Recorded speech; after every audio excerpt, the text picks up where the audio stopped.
I got very lucky early in my childhood. Look, we all get gifts.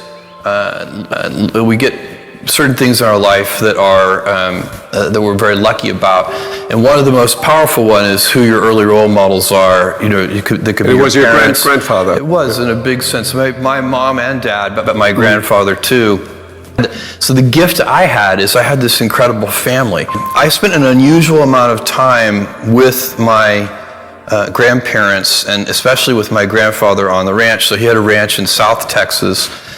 He created the illusion for me when I was 4 years old that I was helping him on the ranch, which of course could not have been true, but I believed it. And then by the time I was 16, of course, I was actually helping on the ranch. I can fix prolapsed cattle. One of the things that's so interesting about that lifestyle and about my grandfather is he did everything himself. You know, he didn't call a vet if one of the animals was sick. He figured out what to do himself. And so what does it mean? No delegation? Being resourceful, I think, is that if there's a problem, there's a solution. And of course, as you mature and get into the business world and anything you do on a team, you very quickly realize that it's not about just your own resourcefulness, it's about team resourcefulness and how does that work. And but that attitude of my grandfather's was but he was full of wisdom. John mentioned the story about the words my grandfather gave to me at one point of, it's harder to be kind than clever. Mackenzie, she had married this stable guy working on Wall Street, and a year after we got married, I went to her and said, I want to quit my job, move across the country, and start this internet bookstore. And she said, great, let's go.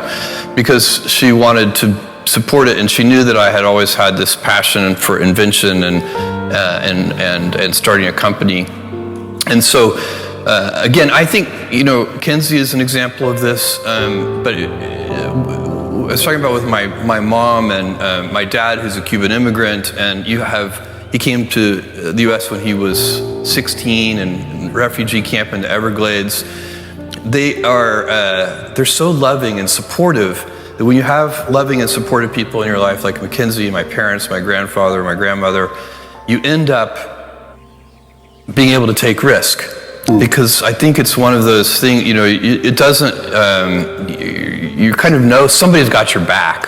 And so it's just I don't even think you're thinking about it logically, it's an emotional thing. So when you think about the things that you will regret when you're 80, they are almost always the things that you did not do. They are acts of omission. Very rarely are you going to regret something that you did and it failed and didn't work or whatever. But the acts of omission, the thing, it's not, and again, I'm not just talking about business things. It's like, I loved that person and I never told them. And then, 50 years later, you'd be like, why didn't I tell her? Why didn't I go after it? So that's the kind of life regret that is very hard to be happy about when you're telling yourself in a private moment that story of your life. So I think it's anyway. I've won that lottery. I won that lottery of having so many people in my life who have given me that unconditional love. And